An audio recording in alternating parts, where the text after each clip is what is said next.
ನಮಸ್ಕಾರ ವೀಕ್ಷಕರೇ. ಸದ್ಯ ಭಾರತದಲ್ಲಿ ಟ್ರೆಂಡ್ ಆಗ್ತಾ ಇರೋ ಹೆಸರು ಅಂದ್ರೆ ಅದು ಮನು ಭಾಕರ್. ಪ್ಯಾರಿಸ್ ಒಲಿಂಪಿಕ್ಸ್ ನಲ್ಲಿ ಮೊದಲ ಬಾರಿಗೆ ಪದಕವನ್ನ ಗೆದ್ದ ಕೀರ್ತಿ ಆಕೆಗೆ ಸಲ್ಲುತ್ತೆ. ಇದು ಇಡೀ ದೇಶವೇ ಹೆಮ್ಮೆ ಪಡೋ ವಿಚಾರ ಅಂದ್ರೆ ಅದರಲ್ಲಿ ಖಂಡಿತ ಅನುಮಾನವೇ ಇಲ್ಲ. ಇಂಥ ಸಾಧಕಿಯನ್ನ ನಿಮಗೆ ಸ್ಫೂರ್ತಿ ಯಾವುದು ಅಂತ ಕೇಳಿದಾಗ ಭಗವದ್ಗೀತೆ ಅಂತ ಹೇಳ್ತಾರೆ. ಇಷ್ಟಾಗಿದ್ದೇ ತಡ ನೋಡಿ ಕೆಲವರಿಗೆ ಉರಿ ಹತ್ತಿಕೊಂಡಿದೆ. ಸದಾ ಭಾರತವನ್ನ ಕಡೆಗಣಿಸುತ್ತಾ ಅನ್ನ ಕೊಟ್ಟ ನೆಲಕ್ಕೆ ದ್ರೋಹ ಬಗೆದು ಜೇಬು ತುಂಬಿಸಿಕೊಳ್ತಾ ಇರುವವರೆಲ್ಲ ಸೈಲೆಂಟ್ ಆಗಿದ್ದಾರೆ. ಒಂದು ಕಡೆ ಭಾರತದ ಹೆಮ್ಮೆಯ ನಾರಿಯನ್ನ ಪ್ರಧಾನಿ ಮೋದಿಯಿಂದ ಹಿಡಿದು ಜನಸಾಮಾನ್ಯರ ತನಕ ಎಲ್ಲಾ ದೇಶ ಪ್ರೇಮಿಗಳು ಕೊಂಡಾಡ್ತಾ ಇದ್ದಾರೆ. ಇನ್ನೊಂದೆಡೆ ಆಕೆಗೆ ಭಗವದ್ಗೀತೆ ಹೇಗೆ ಸ್ಫೂರ್ತಿ ಆಯಿತು ಅನ್ನೋದರ ಬಗ್ಗೆ ಚರ್ಚೆಗಳು ನಡೀತಾ ಇವೆ. ಹಾಗಿದ್ರೆ ಮನು ಭಾಕರ್ ಯಾರು? ಆಕೆಯ ಸಾಧನೆಗಳು ಏನು? ಭಗವದ್ಗೀತೆಯ ಮಹತ್ವ ಏನು?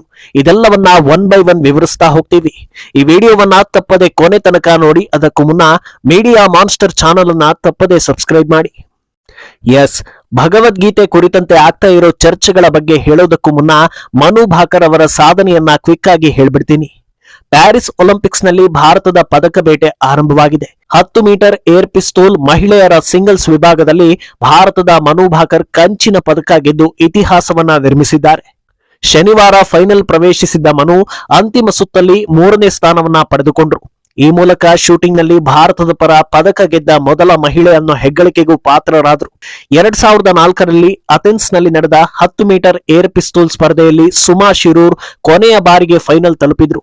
ಫೈನಲ್ ನಲ್ಲಿ ದಕ್ಷಿಣ ಕೊರಿಯಾದ ಓಹ್ ಎ ಜಿನ್ 243.2, ಕಿಮ್ ಎಜಿ 241.3 ಅಂಕ ಪಡೆದರೆ 22 ಶಾಟ್ಗಳ ಬಳಿಕ ಮನು ಭಾಕರ್ 221.7 ಅಂಕವನ್ನ ಪಡೆದು 3ನೇ ಸ್ಥಾನವನ್ನ ಪಡೆದುಕೊಂಡ್ರು.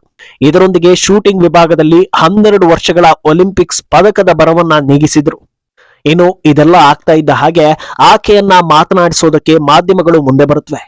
ಹೇಗೆ ಇವೆಲ್ಲ ಸಾಧ್ಯ ಆಯ್ತು ಅಂತ ಕೇಳಿದಾಗ ಸಾಧಕಿ ಮನು ಭಾಕರ್ ಹೇಳೋದು ಗೀತೆಯಿಂದ ಅಂತ. ಇನ್ನು ಪಂದ್ಯದ ವೇಳೆ ನಿಮ್ಮ ತಲೆಯಲ್ಲಿ ಏನು ಓಡ್ತಾ ಇತ್ತು ಅಂತ ಕೇಳಿದಾಗ್ಲೂ ಮನು ಹೇಳೋದು ಭಗವದ್ಗೀತೆಯ ಸಾಲುಗಳು ನೆನಪಾಗ್ತಾ ಇದ್ವು ಅಂತ. ಕೃಷ್ಣ ಅರ್ಜುನನಿಗೆ ಮಾಡಿದ್ದ ಉಪದೇಶಗಳು ನೆನಪಿಗೆ ಬರ್ತಾ ಇದ್ವು. ನಾವು ಯಾವತ್ತೂ ನಮ್ಮ ಗುರಿಯ ಬಗ್ಗೆ ಮಾತ್ರ ಯೋಚಿಸಬೇಕು, ಅದಕ್ಕೆ ತಕ್ಕಂತೆ ಶ್ರಮವನ್ನ ಹಾಕಬೇಕು. ಯಾವುದೇ ಪ್ರತಿಫಲವನ್ನ ಬಯಸದೆ ಶ್ರಮ ಹಾಕಿದ್ರೆ ಖಂಡಿತ ಅದರ ಫಲ ಸಿಕ್ಕೇ ಸಿಗುತ್ತೆ ಅಂತ ಗೀತೆಯಲ್ಲಿ ಹೇಳಿದ್ದಾರೆ. ನಾನು ಈಗ ಅದನ್ನೇ ಪಾಲಿಸಿದ್ದೇನೆ ಅಂತ ಹೇಳ್ತಾರೆ.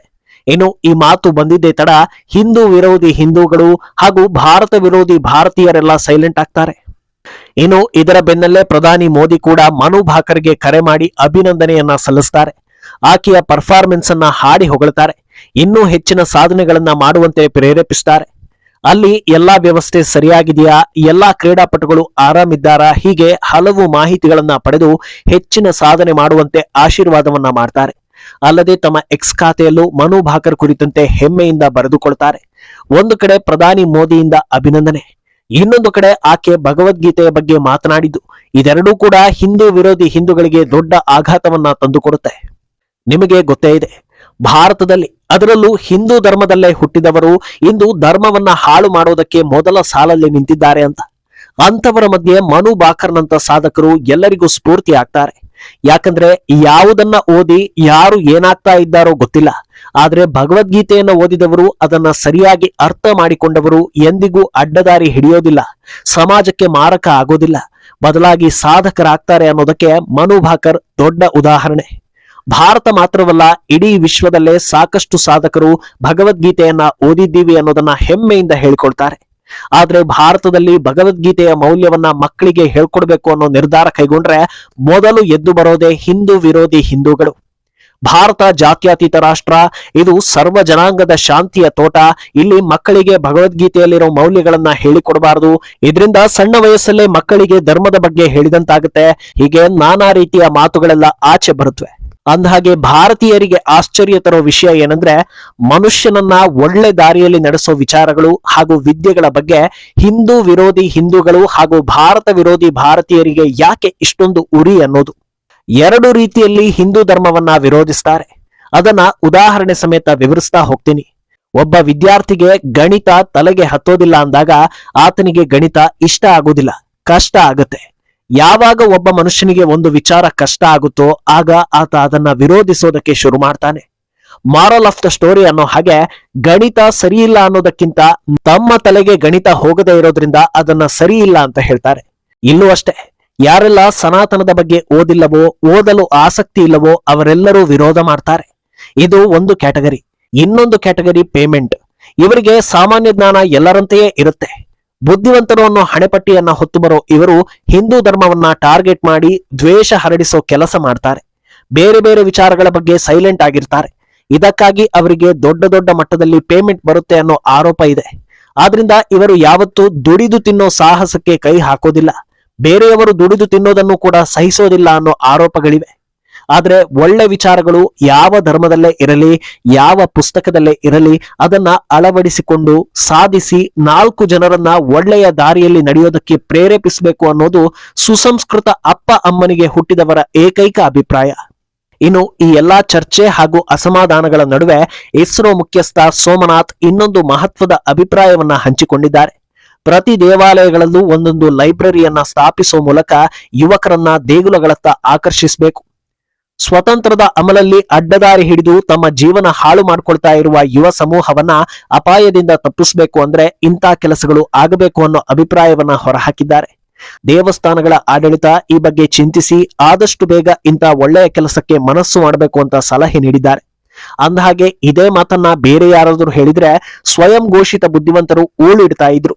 ಆದ್ರೆ ಈಗ ಹೇಳಿರೋದು ಇಸ್ರೋ ಮುಖ್ಯಸ್ಥರು. ಅವರನ್ನ ಅವಿದ್ಯಾವಂತರು ಅಂದ್ರೆ ಜನರು ನಗ್ತಾರೆ. ಆದ್ರಿಂದ ಸೈಲೆಂಟ್ ಆಗಿದ್ದಾರೆ ಅಂತ ಜನ ಮಾತಾಡ್ಕೊಳ್ತಾ ಇದ್ದಾರೆ. ಅಂದಹಾಗೆ ಇಂದು ವಿಶ್ವವೇ ಒಪ್ಪಿರೋ ವಿಚಾರ ಏನಂದ್ರೆ ವಿಜ್ಞಾನಕ್ಕೆ ಅತ್ಯಂತ ಹತ್ತಿರ ಇರೋ ಧರ್ಮ ಸನಾತನ ಧರ್ಮ ಅನ್ನೋದು. ಭೂಮಿಯ ಆಕಾರದಿಂದ ಹಿಡಿದು ನಭೋಮಂಡಲದಲ್ಲಿ ಗ್ರಹಗಳ ಅಂತರದವರೆಗೂ ಎಲ್ಲವೂ ಸನಾತನ ಧರ್ಮದಲ್ಲಿದೆ. ಬರೆದಿರುವ ಭಾಷೆ, ಹೇಳುವ ವಿಧಾನದಲ್ಲಿ ವ್ಯತ್ಯಾಸ ಇದೆಯೇ ಹೊರತು ಎಲ್ಲೂ ಕೂಡ ತಪ್ಪು ಮಾಹಿತಿಗಳನ್ನ ನೀಡಿಲ್ಲ.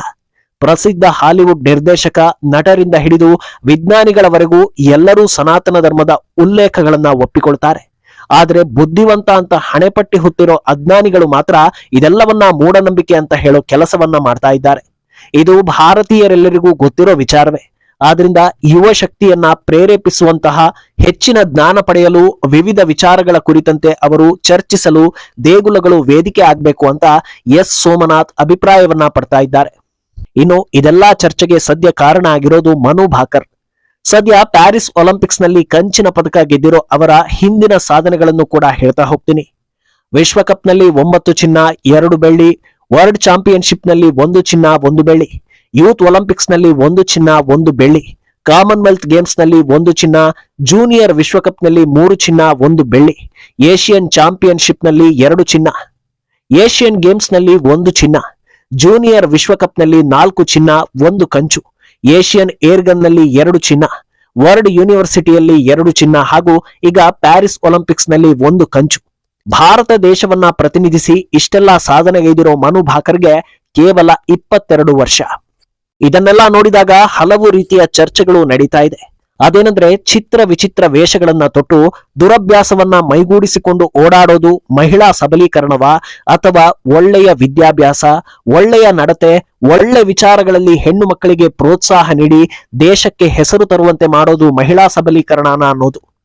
ಆಯ್ಕೆ ನಮ್ಮ ಕೈಯಲ್ಲೇ ಇದೆ. ಈ ಬಗ್ಗೆ ನಿಮ್ಮ ಅಭಿಪ್ರಾಯವನ್ನ ತಪ್ಪದೆ ಕಾಮೆಂಟ್ ಮೂಲಕ ತಿಳಿಸಿ.